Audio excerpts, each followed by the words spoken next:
સમગ્ર તાપી જિલ્લાની સાથે સોનગઢ વ્યારા નગરવાસીઓ માટે માથાનો દુખાવો સમાન થઈ ગયેલા માંડલ ટોલ પ્લાઝા પર સ્થાનિકોને ટોલ ટેક્સમાંથી મુક્તિ આપવાની માંગ સાથે આજરોજ 1000 લોકોની રસ્તા પર બેસી ચક્કાજામ કર્યા હતા અને જ્યાં સુધી માંગ ના સંતોષાય ત્યાં સુધી આંદોલન ચાલુ રાખવાની ચીમકી ઉચ્ચારી હતી।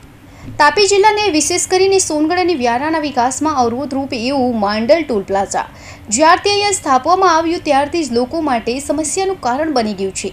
ગુજરાતમાં જ નહીં પરંતુ દેશમાં સૌથી વધુ ટોલ ટેક્સ ઉઘરાવતું આ ટોલના આખું સૌથી ખરાબ સુવિધાઓ આપે છે, જેના વિરોધમાં 21 અને 22 તારીખે લોકોએ અહીંયા ભેગા થઈને સ્થાનિકોને કાયમી ધોરણે ટોલ ટેક્સમાંથી મુક્તિ આપવામાં આવે અને જો એ નહીં કરવામાં આવે તો ચક્કાજામ કરીને આંદોલન કરવાની ચીમકી આપી હતી, જેના ભાગરૂપે લોકો અહીંયા ભેગા થઈ ગયા હતા અને રસ્તા ઉપર બેસીને ઊંઘીને વડીલો, મહિલાઓ, વાહન ચાલકોએ ચક્કાજામ કર્યું હતું। સમાજના વિવિધ આગેવાનોએ કોઈ પણ રાજકીય પક્ષથી ઉપર ઉઠી પબ્લિકના હિતમાં કાયમી ધોરણે આ ટોલ નાકા પરથી સ્થાનિકોને ટોલ મુક્તિ આપવામાં આવે એવી માંગ કરી હતી, પરંતુ પોલીસ વિભાગ દ્વારા આ આંદોલનના આગેવાન એવા પીકે ભાઈ વિજય સહિત અન્ય આગેવાનોએ વહેલી સવારે ડિટેન કરી લેવામાં આવ્યા હતા, જેને લઈ પ્રજામાં આક્રોશ જોવા મળ્યો હતો। 4 વાગ્યા સુધી લોકોએ રસ્તા પર બેસી માંડલ ટોલ પ્લાઝા પર ચક્કાજામ કરી દેતા ગુજરાત અને મહારાષ્ટ્ર બંને તરફથી ટ્રકોની લાંબી લાઈનો લાગી હતી।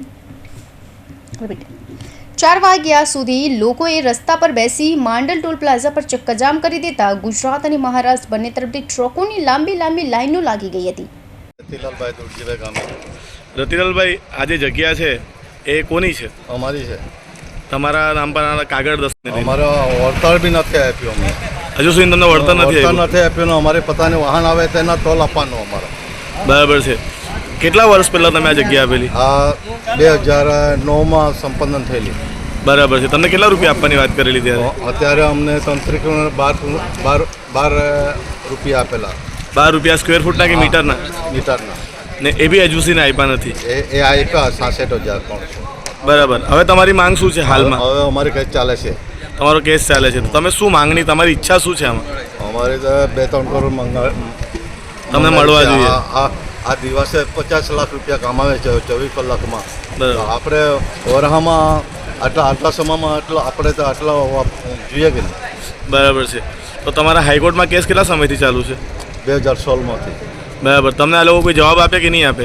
ના, અત્યારે અમને વ્યાજે વચગાળાના આપવાના છે એ હાઈકોર્ટે, સુપ્રીમ કોર્ટે ઓર્ડર બી આપી દીધો છે, બાકી નથી આપતા નેશનલ હાઈવે વાળા। અને તમે તમારી જગ્યામાંથી તમે પસાર થતો તમારી પાસે ટોલ નાકું લઈ આલો? લઈ રેગ્યુલર? તમારો એડ્રેસ શું છે? અમારું ગામ ચોરવાડ। ગામ ચોરવાડ। અને મોબાઈલ નંબર તમારો? 97 27 508 904। ઓકે।